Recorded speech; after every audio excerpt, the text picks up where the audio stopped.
I think actually this is something that I did want to touch on, which I'm glad you brought it up. So I won't make this long at all. But one thing that liberty isn't is libertinism. And I think that if the liberty movement wants to get anywhere, it's got to fucking ditch the drug problem. I agree. The amount of heavy drinking and drugs I saw at Yale. Not drugs as in like hard drugs, but like people even fucking smoking. Like, again, I love you, Ben, but please stop smoking. And like all this shit, it made me sick. It made me sick. Just because I want to legalize, basically, I want to legalize drugs for recreational purposes, doesn't mean I endorse any of them. I don't think anyone should drink alcohol. I'm not going to stop them, but like what liberty is to me is an acceptance of responsibility over yourself and your community, that you no longer have a fucking daddy that's gonna beat you if you don't like pay tribute to it. What is up, everybody? My name is Kyle Matovcik. I am the host of the In Liberty and Health podcast, where we talk all things liberty, health, and wellness, and beyond. My hope is to encourage and spread the message of liberty and physical and mental well-being. I hope you enjoy all the topics we talk about with our guests. We're on all major streaming platforms, so please sit back, relax, and enjoy. Man, I'm doing as good as anyone can do getting buried by his 13-year-old son on leg day. I'm not going to apologize for not being on this podcast because I got to go see Metallica. So if that's a problem, kiss my ass. Okay? All right. All right, everybody. This is In Liberty and Health, episode number, 141? I don't know. I'm getting up there. The numbers all kind of run together to me anymore. Not really, because all the episodes are pretty good. Anyways, I got Lorenzo Silvio, if I said that correctly, here with me today. We met through the Twitterverse. He is a musician and a libertarian, much like myself. So beyond my brief introduction, go ahead and add anything there that I missed.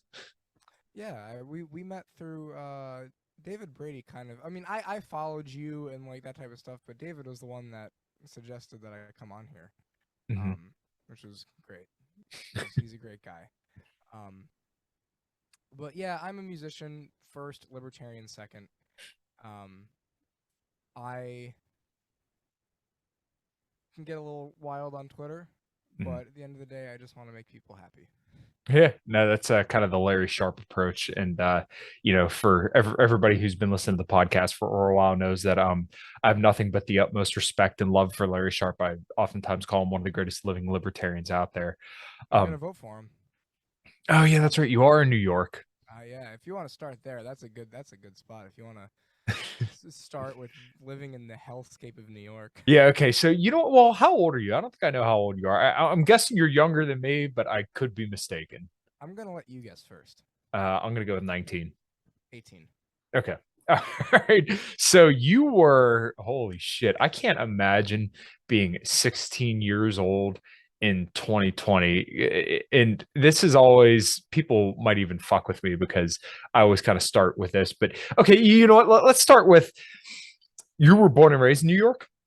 Yeah, I'm so, not that I really care because it's a shithole city and no one should go there. But I live in Rochester, New York. And I'm born and raised there. It's kind of most of what I know. It's a Midwest city that doesn't want to be a Midwest city because we're basically part of the Rust Belt. If you know of Kodak is from Rochester, all that stuff. Back when people used film cameras. Oh, okay. Yeah. Okay. All right. Yeah. Well, I'm in southwestern Pennsylvania, a little bit north of Pittsburgh, is the Steel City, and I'm sure it's probably much the same for you as it is for me, where you're used to seeing cars completely destroyed after about 5 or 6 years, and you could obviously speak to this better than me, but I don't know how like rural your area is, but around me, it's really interesting to see all the old factories that are shut down due to government interference with the market. Is that similar to up there? So Rochester is like, I think the third biggest city. No, fourth. It goes New York City, Albany, Buffalo, Rochester, I think. So we're not the smallest. And I live in a suburb like right next to the city. So it's not super rural. One of the things about Rochester, and this is we're one of the most segregated cities I think in the country. Mhm. I don't know, but I don't know that for sure. But there's the good section of town, and then there's the old industrial section of town, and it's this kind of just vast concrete jungle that's kind of withering and dying. And it's a shame because there's some parts of the city that are very pretty, and we had like a garbage mayor. Did you hear anything in the news about Lovely Warren? I know. Her husband was caught up in a cocaine racketeering thing. Yeah. So, Nice. Well, at least you know they know how to party. oh yeah. Well, that's another fun thing is that I'm straight edge as a libertarian and as a musician, which is Oh, really? yes. Okay, so um people like never believe me when I told them this, but so I've never smoked a cigarette, I've never smoked weed, and I really didn't get drunk until I was about 19 years old. Now, I don't want to say I'm a frequent drinker. Over the last probably like month or so, I've drank a little bit more than I normally do, but it's normally only about if we got to dinner, I'll maybe have a drink or two, or occasionally I'll go out with a couple friends and we'll get loud and rowdy. But it used to be in my early 20s, I was going out all the time drinking. But no, I never had an interest to smoke or do anything like that. Okay, so what was your introduction to libertarianism? Let's start there, and then we can kind of touch out to other topics. Because obviously, if you run in the Liberty Twitter sphere, then you kind of had to have some kind of grounding or found it some way somehow. Well, I found it. It's funny because I found my political journey has been a little bit weird Mhm. because I was for most of my life like a dumb lib because I grew up in a blue town. My town is not only very blue but very Jewish as well. Mhm. So am I, half Jew. If you couldn't tell from the nose and the hair, but the I was a dumb lib until about 2020, and then my drum teacher, who is a staunch black conservative Catholic, Mhm. um, basically just started. He had been like feeding me stuff for years, and I would not accept it. And then 2020, just something clicked. One of the big things was the whole Kyle Rittenhouse stuff, the Kenosha stuff, and then that's when I really started watching people like Tim Pool, who I don't really watch anymore. We have our we I think we have similar feelings on Tim. Mhm. Um, and I think one of the introductions for me with libertarianism stuff was seeing Clint Russell on Tim Pool, and then this is the one that's kind of embarrassing. I watched Tower Gang for a while. That was kind of my introduction to liberty stuff because I one of my favorite YouTubers is Shoeonhead. Okay, yeah. Even now as a libertarian, I think she's great. She's like one of the good lefties, and is funny and like reminds me of like Italian New Yorkers that I know. Mhm. But when she was on Tower Gang, I watched it and I was like, oh, okay, hold on, these guys are making good points. And I started watching more, and then kind of got more into liberty because these people were nice to me. That's like, and no one believed it when I said that, but like, No, I don't believe it either. like, I mean, I have never been able to like. It's tough for me to find a home within groups, Mhm. and having a bunch of kind of because a lot of the people that I've met here are the outcasts and the misfits and all the people that didn't really fit in anywhere else. Like, Mhm. I think Ayn Rand called Rothbard a right-wing hippie.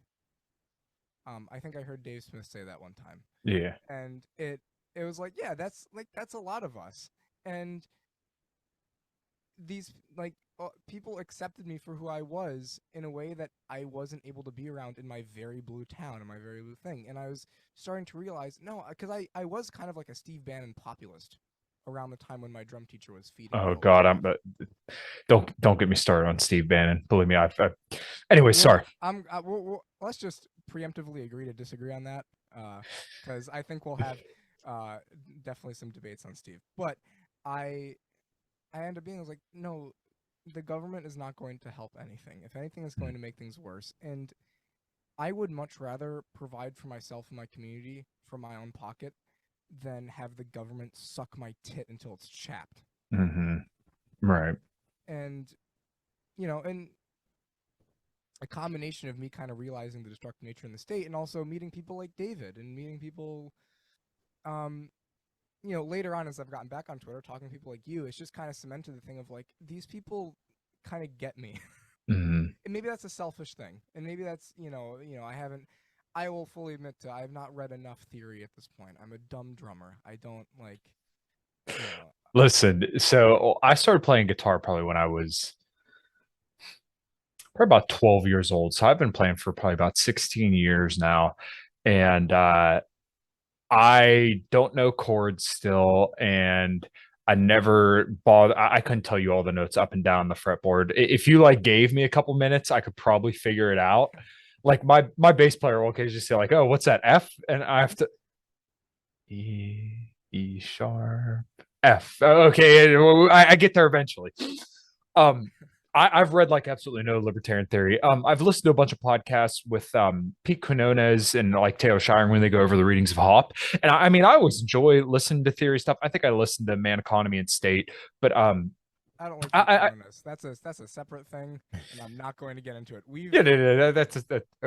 That's okay. Yeah. Taylor is a great guy.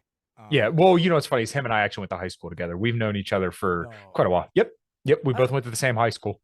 There are like so many like of that libertarian, also hardcore people from Pennsylvania, like you, Taylor, Ben. Yeah, East Coast hardcore. Yeah, well, it's funny because there's a big culture, and Taylor would tell you about the same thing. We used to go up. There's this place in a small town called Natrona Heights, and they had this place called the Roundhouse where everybody would go and hang out, and they would have the most awesome hardcore shows ever. I remember watching somebody slam dancing and just walking up to a table and just nailing it and shattering the glass, and like. It's kind of fucked up because it's like it's not your table, but I could still see it in my head. The dude, no, when the breakdown hits, the breakdown hits. Yeah, and look, dude, I've probably seen more bands than most people we've even heard of, but like, come on, man, you can't go around breaking people's shit or hitting people. Like, that's not cool. And everybody loves a mosh pit. You know, somebody falls down, you pick them up. If people get hurt, everybody backs up and makes sure everybody's okay. But like, I don't know, the slam dance shit, when you go hurt, I can't get on board with it. I've never moshed. Oh my God. I haven't gone to a lot of shows, and especially a lot of metal shows, just because of like where I am. And my mom actually has been to more of that because my cousin was part of a hardcore band called Hunger Artist. Which is the Rochester scene. Okay, yeah, I'm not that familiar with them. Like, I think they were a straight edge hardcore band as well. Yeah. There's a lot of them. Yeah, there are a lot. Yeah, and then there, like, she was talking about some of the wild shit she would see, and it's just like, I'm a prog nerd. I like, I like bits of hardcore. I like breakdowns. But I don't know if I'd survive like 5 minutes at a hardcore show. I feel like I'd be the easiest target for someone to crowd kill. What's up, everybody? We're going to take a quick break and tell you about the show's sponsors.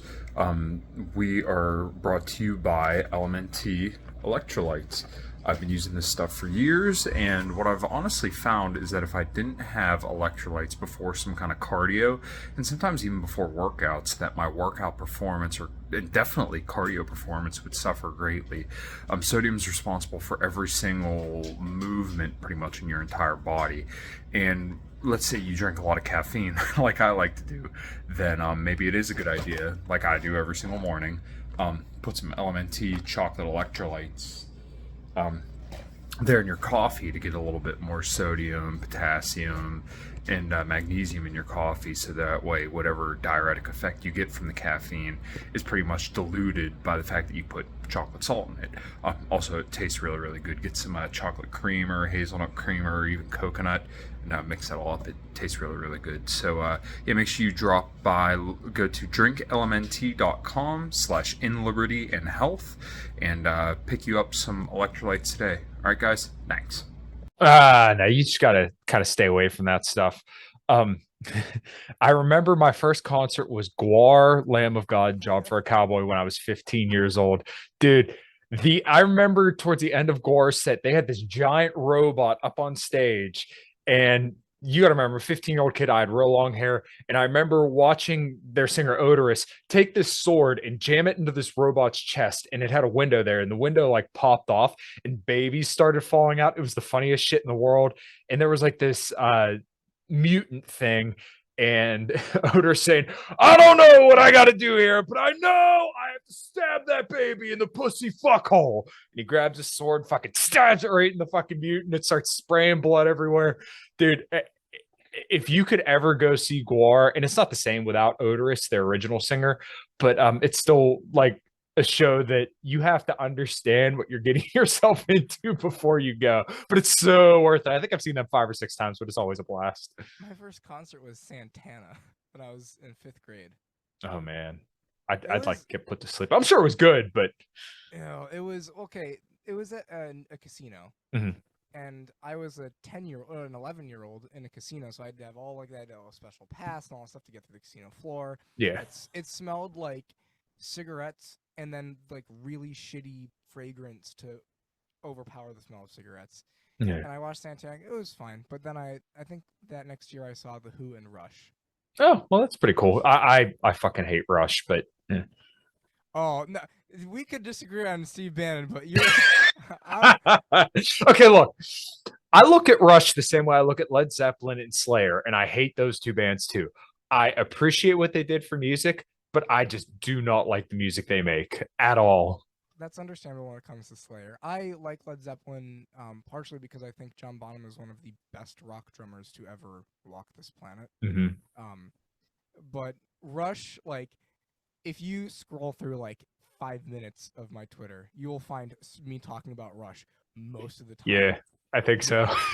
Yeah, it's like, and I used to be an even bigger Rush fan. I used to like just idolize them, and now I still absolutely love them. They were what got me back into music, and getting to see them on their last tour was great. Nice. So, kind of what I guess let's pivot over to, because we're kind of already there. What got you into playing music? Oh yeah, so I started playing drums when I was 2.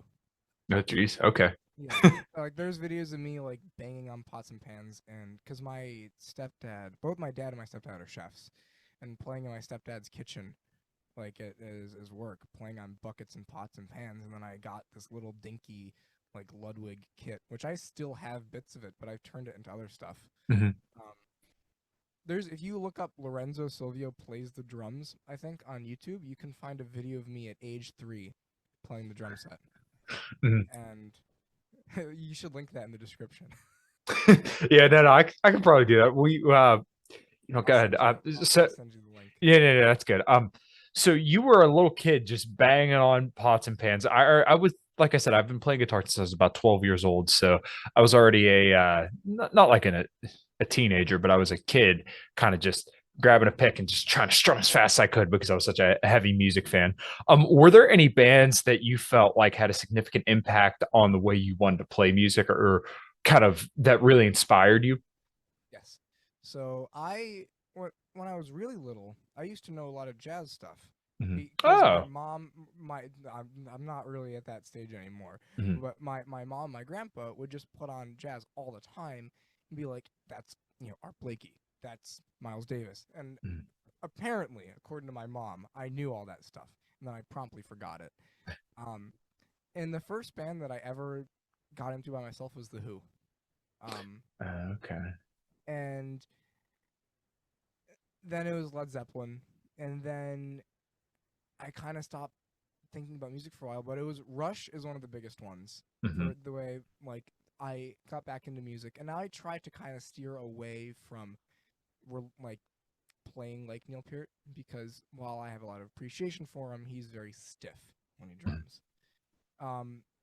Some of the bands that really got me into and then I found Dream Theater. And Mike Portnoy's drumming was something that kind of inspired how I play. And then I found Porcupine Tree, which is another thing you'll see me all the time. Gavin Harrison is another drummer that's really, really inspired my playing. And then more recently, in terms of the metal field, it's been a lot of the kind of gent drummers like Matt Garska from Animals as Leaders, the drummer for Tesseract. You know Tesseract, right? Yeah, I've seen them. Yeah. Like a lot of those drummers and what they're doing drummer for Periphery, actually. Mhm. Great drummer. Those guys kind of influence a lot of my stuff. But I've tried to not be those drummers. Especially because my drum teacher has really pushed me to study a lot of other stuff. Like, I almost never work on metal with him. Like, I'm working on Herbie Hancock stuff with him right now. It's great. Sure, yeah. So one thing that's always hotly debated is Lars Ulrich, and it's funny because my drummer and I, I feel like we really agree on Lars Ulrich that he is not like by himself a good drummer. But what I love about Lars is that he plays to the song so well. And I look at my drummer kind of like that too, where he's not the flashiest or the best drummer in the world. But when it comes to like constructing a song, playing for the song, he's like second to none, right? He can really build a song to make it huge and just he knows how to shape it into something that just turns out incredible. And if you listen to Common Crown's music, you'll hear his kind of foreshadowing and stuff like that. And what I like about Lars is that typically he kind of plays in the pocket and he's pretty loose with the way that he does stuff. And he's not the best drummer in the world, like I said, but I just really like that he's a musician. He's not a drummer that's going to be a drummer for the sake of being a drummer. Like you listen to some of these fucking deathcore bands and they're fucking incredible, but it's like, okay, well, you don't have to have a fill over here and there. The drummer for Lorna Shore, like I just feel bad for him. Like you listen to Lorna Shore, it's nothing but blast beats for like 3 minutes, and you're just like, oh, I cannot imagine doing that. But no, to your thing with Lars, I don't know if I'm as high with my praise with Lars. I think that the thing with Lars is that he's an excellent producer. I think that if some of the stories I've heard, like he was the one that like kind of crafted the riff for Enter Sandman. Like he took it and was like, yeah, just do this differently and made it the way it is. I think his strength and weakness, the fact that he has no fucking clue how to play the drums, and he lets that just kind of walk through any expectations of what you're supposed to do. Like if you listen to his fills, they go over the bar all the time, but I don't think that's because he knows he's going over the bar. He's just like going where his hands are like taking him. Like another example is Master of Puppets. Like if you're gonna like write out Master of Puppets, that the main riff, not the it's the verse riff. It's the verse riff. Yeah.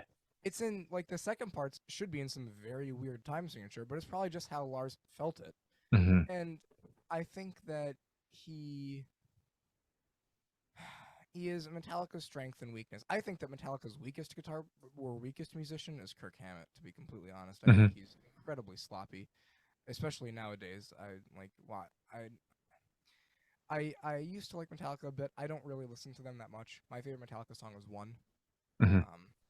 Okay, one of my favorite albums, but I don't want to say I'm like a Metallica freak. Pantera is my number one band, but I even love Load and Reload, and I think Lars is. You like Saint Anger? Yes, actually. Okay, good, because I got blocked on my old account before I got banned by Scott Horton for saying that Saint Anger was an okay album. Because here's the thing, they went harder than Metallica has ever gone before, and in Drop C or Drop C Sharp, and like Frantic. Dude, The Unnamed Feeling is one of the most wicked songs ever. I love that song. But I love Load and Reload because you think about like the Outlaw Torn and the way that Lars plays the drums in those albums. And look, I'm a huge blues guy, so this could be kind of where I get that why I like those albums so much. They were very feelsy. And I'm hearing this one part in the Outlaw Torn where Lars just kind of it's just like he felt it. And when you can kind of hear that human element that you can't program in, there's something beautiful about that. And that's what I always loved about like you're saying, Kirk Hammett's sloppy. Okay, well, yes, but also the way that he plays is the way that Kirk Hammett plays, right? Yeah, and it's kind of Hammett from like the 90s. Like when I say Kirk Hammett's gotten sloppy as well, I think you have to differentiate between like Metallica nowadays and Metallica at their peak, because I think would you agree they're past their peak, they're past their prime? Sure. I mean, define their peak though, because their peak to me is going to be pretty much their first couple albums up until probably, I would still say they were kind of peaked at And Justice. And then after that, it was kind of like their fame peak, right? So I think 1989 was their peak. Okay, well, like I said, define like live shit, binge and purge, like the live okay, show. Sure. That like they're firing on all cylinders. Sure. Like that's the first thing that made me appreciate Jason Newsted. Like the backing vocals that he does for one, like on the Hold My Breath as I Wish for Death, blah blah blah. Like when he does that, like it's so good, and there's something about that. It's energetic and they're tight. They're really, even though they're kind of loosey, like in the Metallica way, they're playing within that looseness. They're playing tight. They're feeling it. Yeah. Nowadays, I feel like I can just watch some like live videos. I'm like, wow, they're kind of phoning it in a little bit, which they've earned it. Yeah, dude, they've been doing it for 40 years. That was what you were just kind of laying out there is probably one of the reasons why I think Pantera is and will always be the greatest band to ever walk the face of the planet, because you cannot watch Pantera in, I think it was 1991 or 1990 in Moscow and think that there was Domination and think that there's anybody that will ever come close to being like them. Like Machine Head is insanely good live. I've seen so many fucking bands and I could go on forever about it, but like to see Pantera, they just fucking rocked the earth. And then you think about Far Beyond Driven in 1994, topping the charts for months on end. In the 90s. Yeah, and with the raw power behind that album. That and Paul is a god. Yeah, and then like the Great Southern Trendkill being this stupid, fucking nasty and heavy album. And it didn't quite do as good as Far Beyond Driven, but I mean, like, dude, this was 1996, and this is still some of the heaviest shit you'll hear ever. And it's not like they were doing it to be heavy. This was Pantera, right? Yeah. Like some bands will just have breakdowns and beatdowns, and that's the entire song. And it feels kind of like you were saying, like they're phoning it in, like they're really trying. Pantera came natural. Yeah, and it's in like quick thing on that Moscow show. Mm-hmm. If there's one concert I would have killed somebody to actually playing at that Moscow show, because think about it, you have 1 million Russians who have never heard heavy metal before, like ready to overthrow their government, kicking the shit out of security guards, and wanting music just to be on that stage. Oh my god. Yeah, the closest I've ever, I can't even say I've even been remotely close to that, but I mean, we've played some cool shows, opening for Steel Panther, Stephen Piercy, and been in front of over 1,000 people, and it's pretty cool. But like, I can't imagine being on a stage like that. Like when we opened for Steel Panther, I remember my drummer hitting the drums and feeling it in my chest, and it's different from like being in the crowd and feeling it, and then being on the stage and feeling it. When I hear when I feel the rumble of the bass, like, so my band, work in progress, by the way. We're changing the band name soon, but it's but when we play live, we've added a bassist now, but it was me, my guitarist, and then keyboardist. We did a lot of synth bass stuff, and we kind of did prog rock stuff.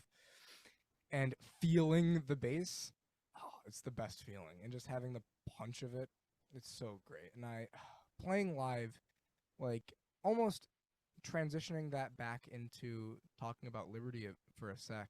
Sure. Playing live is something that I didn't realize I was going to miss so much during the lockdowns, because New York locked down hard. Okay, so when did you play your first show? And I just want to do a real quick tangent here. I remember playing Guitar Hero when I was young, and I kept seeing people, or the one loading screen saying that this person played their first show at 17 years old, and I thought, man, that'd be so cool. And I actually didn't end up playing a show until I think I was 22, 23, and I'm going to be 28 here in a couple of weeks. When did you play your first show, and kind of detail out a little bit more of your music history? Sure. When I was 12, I think. Yeah. So the place I took lessons at did this thing where, how there's those places that like, it's like Camp Rockstar or something like that, where you go and they like give kids and bands. This was the grown-up version. Not grown-up as in like grown-ups. It's like the actual good version of that, where they're not giving you a million covers, they're giving you 2 covers, and those are meant to be learned within a day, and then you're writing originals for the rest of the 2 weeks. Good Lord, yeah. Well, okay, the covers, it wasn't a day. Like, you know, we had shitty people on the thing. My first concert live, we had 2 vocalists, one of them who played piano. She's great. I still keep in contact with her. A saxophonist, like, it was not good, and I was not the best drummer. Sure. But I played at a little club, and it was fun. And then my closest friend, who's actually doing another thing, which neither of us are going to college. We're going into the music industry. We ended up the next year playing together. It was like a power trio, me, him, and then like the teacher who did the bass. And I played those 2 years, like doing that, like those smaller things. Then I played outside the Rock and Roll Hall of Fame the next year. The one in Cleveland? Yes. Oh, cool. Yeah, there's an outside stage out there, and I played that. Yeah, I've been there. I lived in Cleveland for a year and a half. Oh, I'm sorry. Yeah, me too. Have you seen that like shitty have you seen the song about Cleveland where it's like, welcome down to Cleveland town, everyone, under construction since 1860? I gotta send it to you. Okay, no, I never saw that. It's like you see the sun 3 times a year. Yeah, no, that sounds about right. And when it snows pretty fucking bad. Okay, so you already had a decent music history by the time you were about 16, which you would have been 16 in 2020. Okay, so I turned 16 in quarantine. So I've enjoyed hearing people's stories about 2020, and I enjoy telling mine.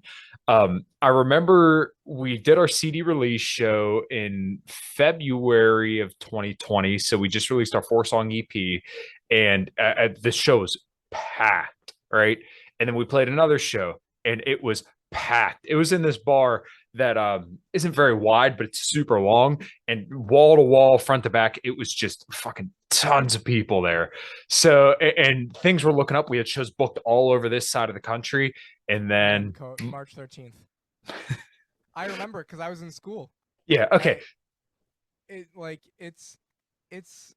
I remember that morning, like, people were like, oh, they're starting to get COVID cases in New York, you know, might be shutting down, et cetera, et cetera. There was our first COVID case in Rochester. And this is like, and I remember that because that was my last weekend that I worked for a few months. And I work at Wegmans, which is objectively the best grocery store chain ever. If you ever been to upstate New York, have you been to a Wegmans? No, I've been to Buffalo, New York. That's it. There's the Wegmans in Buffalo, probably. Okay. Oh, I mean, it was only like 2 days for a training course for my job. Fair. Either way, it's great, and I worked there. But I remember that was the toilet paper weekend. That was when everyone like that was the weekend that I came into work because I had broken my arm, and I was just like shuttling stuff back onto the shelves to help them like restock the shelves. And they were like, "Here's a bunch of stuff people tried to buy, and we had limits. Go, put it back." And it was crazy. I remember, and that day, everything, like, I went to go do something, and the next morning I wake up, and it's like, oh yeah, school's gonna be closed for the foreseeable future, and it was like, oh, we'll probably be back by April break, and then April break came. It's like, we'll probably be back, you know, maybe by the end of the school year. Okay, that's not gonna happen. We're definitely gonna be back by the start of the next school year, but it was a really interesting period in my life, because I don't think, because, like, I know there are some people, especially in Liberty Sphere, that hated the lockdowns from the minute they happened. And I wasn't one of those people because I'm an introvert. And the idea of spending hours of time alone was great for me. I got back into playing drums because I had broken my arm.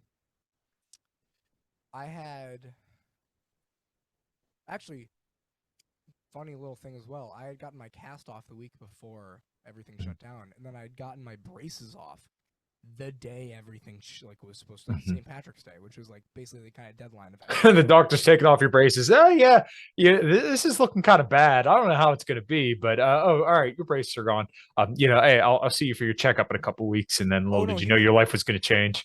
Oh, I knew because there was no school that day. It was the craziest thing, and I don't think I realized until way later how damaging that phase of lockdown was for me. Because it, like, up until June, it was fine. And then all the riots started happening. And I was like, okay. And then that's when I started realizing, that's actually one of the kind of things that started leading me into Liberty stuff. I was like, oh, I had to stay in my house, but black people. Okay, now we can go out. Like, that's gonna get clipped right there. oh, there's so much worse shit I've said. But yeah, I can't wait for that to get clipped. It'll be up there with all of the other stupid shit I've said, including the stuff that's gotten me banned. I have a bad track record for getting locked out of Twitter for making fun of women. Oh, listen, dude. I don't know how I never got like Facebook bans or Twitter. I got a couple PP smacks on Twitter, but not that many. Because I go pretty hard against women, but that's my fiance actually said there's a reason she's not on Twitter. It's because I hate women on Twitter. Yeah, it's also like, the Liberty Twitter sphere, like there are a lot of women and there are a lot of women, aka Astrid. Remember when all that? Okay, so you know what? I have no idea what the hell that was. I just remember seeing people, yeah, she's a Fed, it's a fake thing. And I had no idea. And look, because I do not pay attention to the e-thoughts. I don't care. To get followers on Liberty Twitter, if you're a woman, all you gotta do is be like a 5, maybe like a 6, and then just sit. Yeah, and sit. Right, and then all of a sudden you got 5,000 followers, even though you don't know your ass from a hole in the ground. I have no interest in following these kind of women because they have nothing fruitful to add to the conversation. I'm 18 and horny. I don't have this. That's what Tinder's for. Oh, you don't think I'm not on Tinder too? And Hinge and Bumble? And it doesn't work out except for the one time it did. And then it didn't work out after that. Oh man. Well, anyways, that's another story. So you had said that you were kind of interested in lockdowns at first, not for whoopee, the government shutting everything down so that way we could stay safe, but more so for myself. Right. That's kind of what I was getting to, is that you enjoyed the idea of kind of spending time by yourself. So that was around when you not only found Liberty stuff, but you also kind of got back into playing music. I won't say I was not into playing music when the time wasn't. It was just that I had broken my right arm twice in like 3 months before that. One during a bike accident, one during a work accident. The bike accident's cooler than the work accident, but I hadn't had the chance to play the drums, and it was like I've been playing a little bit, but like I'd finally fully gotten back into playing the drums. Really, what the lockdowns did was bond my friend group even closer. Like that's the best thing that came out of it, is that we were on Discord every night, talking about stuff while playing different games. They were generally playing like Battlefront, except for the times when we'd all play Minecraft together, and it was the best. I built a whole medieval like village and castle in survival Minecraft, and then I deleted the server by accident. Yeah, wow. Yeah, I remember I was telling you about the Steel Panther show, and it was the most bizarre thing to be walking around outside on a 70-degree day wearing a mask, and you could take off your mask in front of your car, but not when you were beside it. If you were walking around, you had to wear a mask, and then in between songs, people hitting their horns. It was a unique experience. That's one of the things that like started to really get on my nerves. It was like that kind of like the summer of 2021 when everyone was like, all right, it's over. What about Delta? And it was like, it was this 3-week period at work where we didn't have to wear a mask, and then mask back on because of some bullshit variant. And it got to the point where that's when it started taking its toll, because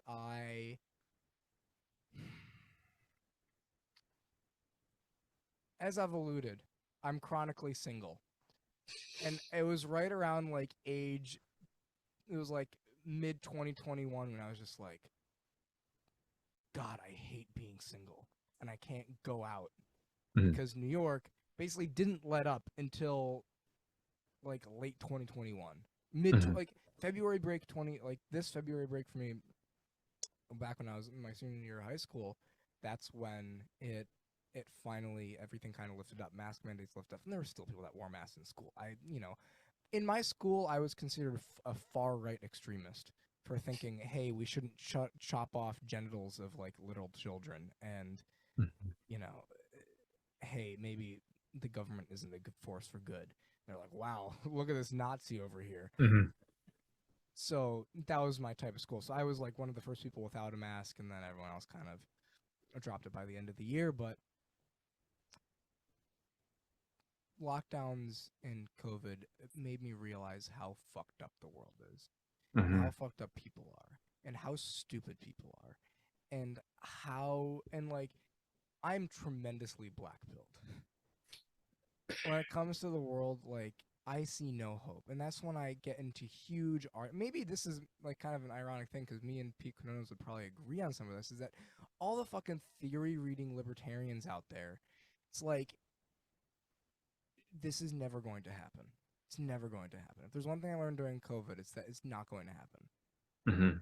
We fight against each other all the time in the liberty sphere about all of these little things, and yet the Patriot Act still exists. Yeah, unfortunately. Yeah, and that's watching Citizen4. That was another thing that really pushed me toward it. I was like, this is unbelievably like horrific.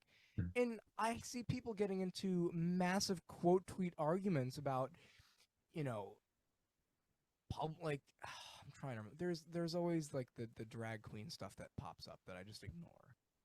Yeah, you're probably better off. What gives me hope is seeing younger people, and also seeing the people that I'm in communications with that are speaking out against things and seem to want to foster a culture for good. And this is what I try to insert into the conversation. I don't think you're going to find the solution in electoral politics. Some people want to play politics is the way it is, but I think at a certain point you have to decide what you're going to support with your vote and not. I had people on Facebook today telling me, well, you better vote for a Republican. I'm like, look, I'm not voting for fucking Fetterman or Dr. Oz. You could choose between the decaying corpse that is Fetterman or fucking Dr. Oz, who wants to transition children and take your guns. If that doesn't sum up American politics, I don't know what is. I tweeted that out today, but yeah, I don't know. What do you want me to do with that? I'm not going to support either one of them. They're fucking terrible. Well, and then I really don't want to trash the candidate because he's been on the show and he is a good guy, but he's a fucking China hawk. If you're a libertarian and you're a China hawk, you have not listened to any anti-war stuff. Like, what the fuck are you doing? So I have nobody to support in that race. Sorry. Nope. Abstaining.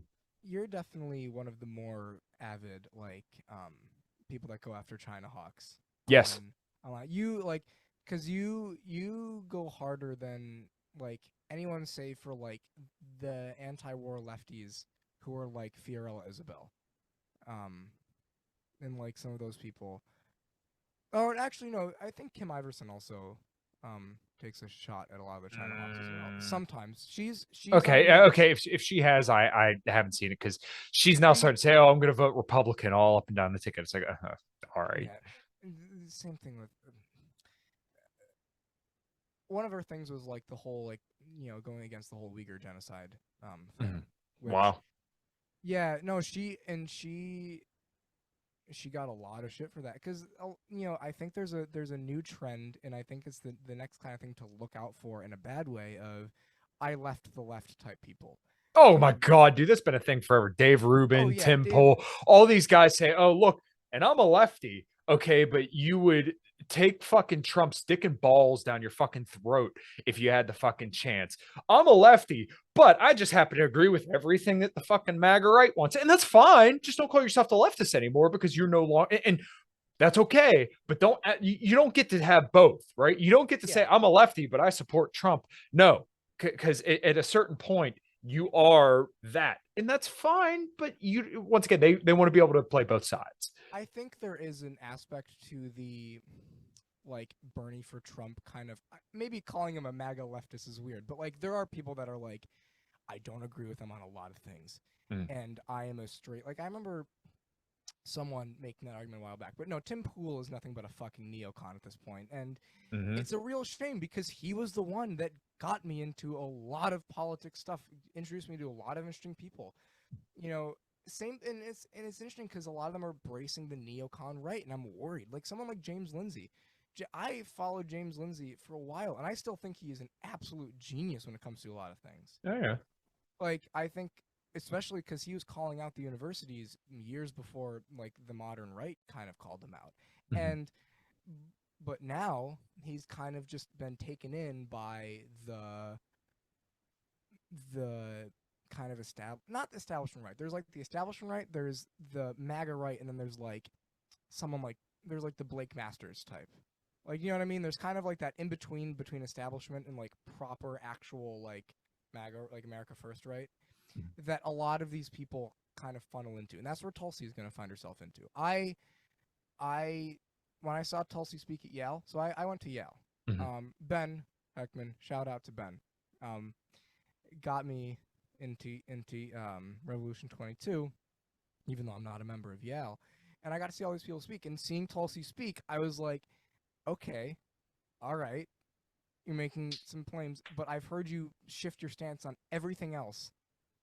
Like the only thing you've even remained slightly consistent on is war, and even then that changes because you go anti-war but pro-China hawk, pro-Iran hawk. You know, she's like, she doesn't want. She's a war on terror hawk too.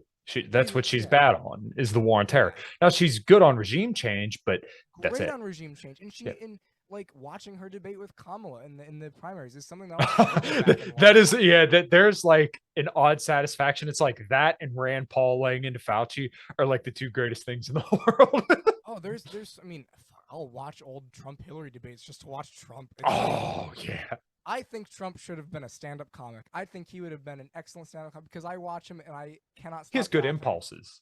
He has good impulses, like even the fucking the turning the lights off thing. You've seen that clip where he's like, Yeah, I guess like I think that, but Tulsi, like when she's like, I left the Democratic Party, I was talking, so I was it was funny. I was walking down the hall of Rev after Tulsi had spoke, and all of a sudden I see Spike Cohen's wife, who's gorgeous, and I think it was Brad Plumbo. I'm not sure, but they're walking down, and I think Brad was like, I don't get what the thing with Tulsi is, and Spike goes, well, and before I say anything, I go, I can fix her, and he goes, yes, exactly, that's what it is. Liberty men think they can fix her because she's hot and has nice tits. Oh my god, that's fucking great.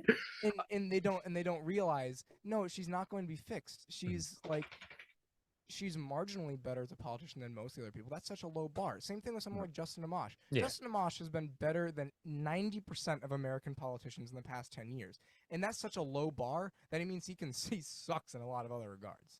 I don't want to go too far into this, but I think a lot of people tend to forget how good Justin Amash was when he was in Congress. I think that completely eclipses people. Oh, I'm saying he's one of the best politicians that we have had in Congress for ages, and yet, you know, even then he still has his issues. He's still hardcore. Like, you know, I walked out of his speech kind of like midway through. Not out of any diss to him. It was because I wanted to actually talk with some people that I was meeting. He's boring. He's boring, and it's just my Constitution. All right, cool. You know, listen, I appreciate the Constitution as a document, but the establishment has ripped it up and thrown it away. Like, this is why I'm so black pilled, is because you not only do you have kind of these libertarians that are kind of sometimes a little bit slow on some issues, but then you have other people ready to rip them apart over any little thing. So it's like, yeah, just so much like, for example, when the whole LPNH stuff, right? So the whole backlash to the Meghan McCain tweet, which I thought was hilarious, and I've been trying to get a block from Meghan McCain for a while now. Like, I can't believe you didn't get it. You blocked me pretty quick. I just go in there and I go, "You deserve Guantanamo, fat ass," and like, you know, it's funny. The D&D, me, David Brady, and then Toad and Cole from Tower Gang, and then Adam Nutter are gonna do a D&D podcast. Oh my god! Stuff. Nice. I cannot wait. It'll be so much fun. Like I'm totally expecting Toad is going to be a bard, Mhm. and I just hope he doesn't bring his ukulele out. But I have like the Megan McCain crying picture up on there. I love it, but watching like, okay, Justin Amash didn't like it. Wow, that's so surprising. Mhm. And then watching everyone shred him over, it's like, well, yeah, what do you expect? Or someone like what's her name, Maggie, the person from FEE. That Liberty Anders or whatever the hell her name is. Yeah, like she didn't like it. Okay, what do you expect? Like she's Okay, never been woman. into that. I actually think she's very nice. And she doesn't really thought herself out like Mhm. a lot of the other Liberty people. Oh yeah, no, she doesn't. She just has some really shit takes, and I sometimes go after her. Okay, well, you know what? I want to pivot to something real quick. If you didn't have anything else to kind of go on there, Well, being I was gonna quickly finish that. It was like, yeah. And this is why I had such an issue with like people like Justin O'Donnell when it came to that LPNH thing. When people were like, "Hey, the fact that you're relentlessly going after the people that were expectedly going to have this reaction to the Meghan McCain tweet just makes you seem like assholes." Like they're, and it's not even that they're soft. It's that they're not LPNH, and that's fine. Mhm. There needs to be a Justin Amash, and there needs to be an LPNH. There needs to be a Michael Malice, and someone like Justin O'Donnell relentlessly going after anyone else like that. Just it makes me pissed. I end up having to mute him, and it's a shame because I used to like the guy. But I want to see him and what was his name, Jose, getting a lisp off. Okay, so anyways, what I wanted to pivot to, how being at Yale could you have not just been optimistic? Because I know when I go to like the LPPA convention, I leave extremely optimistic because I'm so happy because there's so many great people doing great things. And I feel like we have just really good people working for ends that we would like to see. Now, would they be fruitful in our lifetime? I have no idea.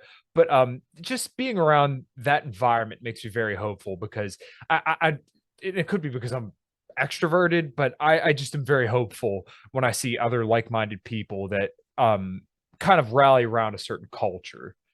So I will say, I left Yale being more optimistic than I've been in a very long time. And even more, it reinforced the thing for me, even outside of everything, I am with my people. I saw so many long-haired guys there. I saw so many people that had similar music tastes. I saw people that had clearly been rejected by every other. I was expecting it to look like a Magic the Gathering convention, and it, to my pleasant surprise, it did not. It was there weren't many fedora people, but like the part of me that was a little not as optimistic is that Yale is not, it's essentially libertarian. It's conservatarian.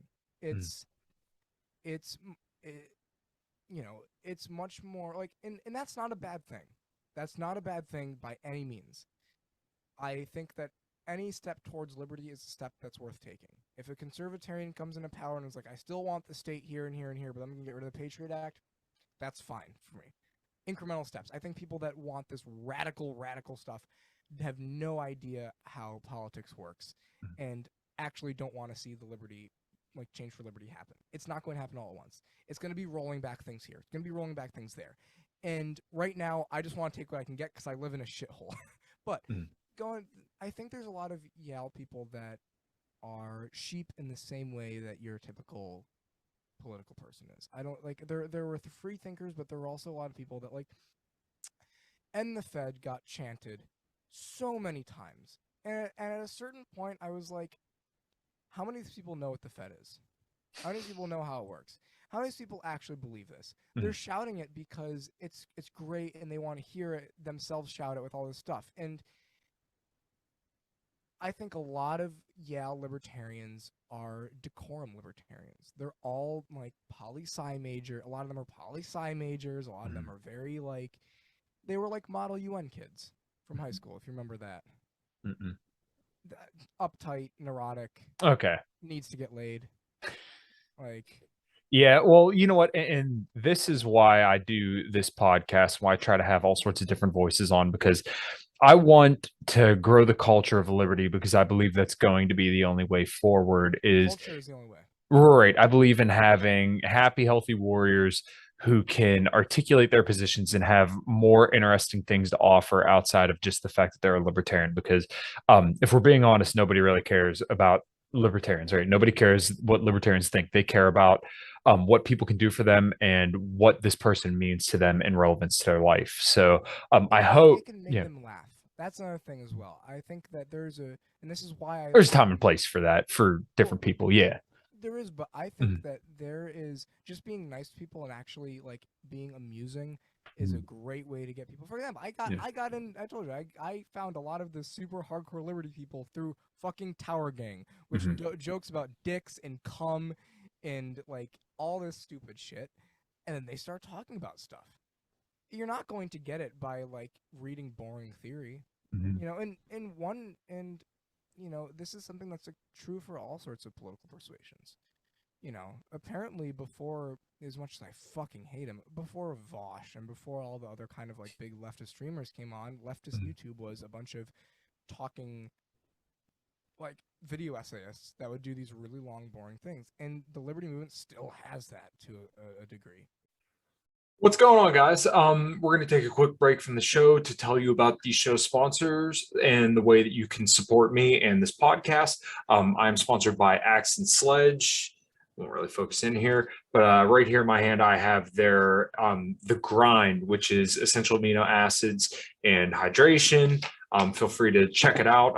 This is your mom's sweet peach. They have some awesome flavors and awesome names. They also have multivitamins, fat burners, creatine, beta-alanine, all sorts of different supplements to help you get all jacked and tan and help you become a person more full of liberty and health, as this show is about. So if you want to support me and support this podcast, then feel free to go to axandsledge.com and check out all their great supplements there and use code Matovcik10. That's MATOVCIK10 at checkout for a little discount and to let them know I sent you their way. All right, everybody. Thanks. Now back on to the show. They still have that. Everyone has a podcast. Everyone has this stuff. And you're right. We need to build culture. And that's why and I don't want to like, you know, steamroll for a sec, but like, No, you're good. If there's one thing that I could put out there is I want to find liberty artists and liberty musicians. And I want to bring, like, not even libertarian, just liberty. Like, if you are a left lib, right lib, if you're a conservatarian, I don't care. If you hate the establishment and want to watch Hollywood burn to the ground, come with me. There needs to be people here. And I feel lonely, man. Like, I'm in a, like, I was auditioning for a metal band, and I made a joke about gypsies. I come to find out later on, one of the reasons I was rejected was because of a racial slur. They're gypsies. I was telling a story about how I almost got pickpocketed by them. Yeah, they, like, you know, you can have these things where you have stuff in good faith. Like or you can have, you know, jokes that you think are good, and then no, and it makes me so angry that the music scene is like that, especially metal. Metal is full of fucking woke idiots that, you know, just, it's like, wow, you're doing music that would have been considered wildly radical and crazy, you know, 30 years ago, and yet you're here wearing a fucking mask. Like, what's the fuck's wrong with you? Where did actual metal musicians go? Where did they go? And has it been this way all along? Same thing with hardcore people. Like, I mean, I don't really follow hardcore as much, but same thing with punk. Punk's dead. Yeah. Punk's dead because all the punks worship the fucking government. They worship the state. And I'm not saying that, you know, you need to have an ideologically pure band. I would happily work with musicians that don't agree with me on things. But it's hostile being like you or I in the music scene. I assume you can attest to that as well. To a lesser degree here in Pennsylvania, just because where I'm at, it's very rural, and most of the people, you know, are kind of blue collar guys, much like me. So generally, we kind of agree on the basics. Just kind of where and how to get there is a little bit different, and then more stuff's a little bit different. But when you get into the cities and you see some venues that are saying like you need to be vaccinated and wear a mask, it's like, all right, well, we just won't play there. And here's the thing, like, I'm in a massive minority of Twitter people or Twitter libertarians that I end up having to get vaxxed for my job, and also because I didn't really know any of the risks. So at the time I was like, all right, I'll take it. And knock on wood, thank God there's been no side effects for me. I don't encourage other people take it right now. I don't think it's just a bunch of bullshit. And I regret taking it sometimes. But even if a venue has anything like that, like testing or masking or that, no, I won't even give it my time of day. Right. Like, if there's anything that we can do, it's crush these people. Liberty people need to band together and then go on the hardest offensive we have ever gone on against these people, because they are ruining every bit of culture. Every movie's a remake with fucking race-swapped people. Okay, cool. You know, see the thing with the I didn't watch Scooby-Doo, but the thing with the new Velma show, it's like, oh, Velma's Hispanic or something. I don't know, some weird yellow-brown mixture. Like Shaggy, the stoner, is black. Wow, stereotype much. And all these people, it's like, this is nothing new. You're rehashing the same shit, but you're doing it in accordance with whatever guidelines your corporate / technocrat / like professor with blue hair and several mental illnesses, like the guidelines that they've put down. Where's the creativity anymore? It's gone. Yeah, it dude. makes me sad. No, dude, it's not a good place. We've been shooting the shit for about an hour now, so I'm going to ask you the last couple questions if you don't got anything else to add. Yeah, sure. Cool. I hope it's been a fun conversation for you. Oh no, dude, it has been. What does liberty look like to you? Liberty looks like, well, I think actually this is something that I did want to touch on, which I'm glad you brought it up. So I won't really make this long at all. But one thing that liberty isn't is liberteenism. And I think that if the liberty movement wants to get anywhere, it's got to fucking ditch the drug problem. I agree. The amount of heavy drinking and drugs I saw at Yale. Not drugs as in like hard drugs, but like people even fucking smoking. Like, again, I love you, Ben, but please stop smoking. And like all this shit, it made me sick. It made me sick. Just because I want to legalize, basically, I want to legalize drugs for recreational purposes, doesn't mean I endorse any of them. I don't think anyone should drink alcohol. I'm not going to stop them, but like what liberty is to me is an acceptance of responsibility over yourself and your community, that you no longer have a fucking daddy that's going to beat you if you don't like pay tribute to it. And then it'll try to provide, and it won't even provide. You have to provide for your own community. You have to do that yourself. And you have to assume that responsibility. And you have to enjoy that responsibility, too. That's what liberty really is. It's not Republicans with weed. It's not, do drugs and fuck anyone you can. It's be an individual. Be a rugged individual. Be someone that's willing to buck the system.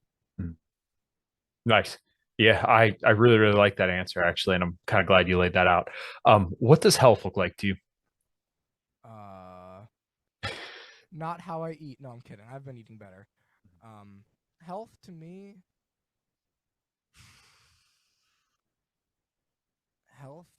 means a lot of small different things, and I think you could take that in a million different directions. I don't even know where to start, but making sure that you mentally and physically are in the best state you can be. Cool. Especially mentally as well. If there's one thing the lockdowns did for everyone, it's showed how many of us need help. Yeah, and well, it never hurts sometimes to reach out and check on other people or lean on somebody whenever you need it. Lorenzo, where can everybody find you, dude? You can find me on Twitter at prog_enjoyer7, PROG_enjoyer7. My original Lorenzo Silvio Twitter account got banned because I said that some Republicans should be guillotined for supporting gun laws. And so you'll get you'll either get me being unbelievably depressing because I don't have a girlfriend, or me posting music, or me shitting on like politicians. You can find me on my Instagram at Lorenzo_Silvio. You're not going to find any politics there. That's for me. That's my drumming stuff. That's my dogs, me playing guitar, me drumming. Outside of that, nothing much. Check out David Brady's YouTube channel because we do a weekly thing on the new Game of Thrones spin-off show, House of the Dragon. Mhm. But yeah, that's where you can find me if you want to find me. Nice. All right, dude. Well, hopefully everyone enjoyed the conversation. Make sure you check out the show's sponsors, LMNT and Axe and Sledge. Make sure you like, subscribe, and share. And until next time, everybody, take care and rock and roll.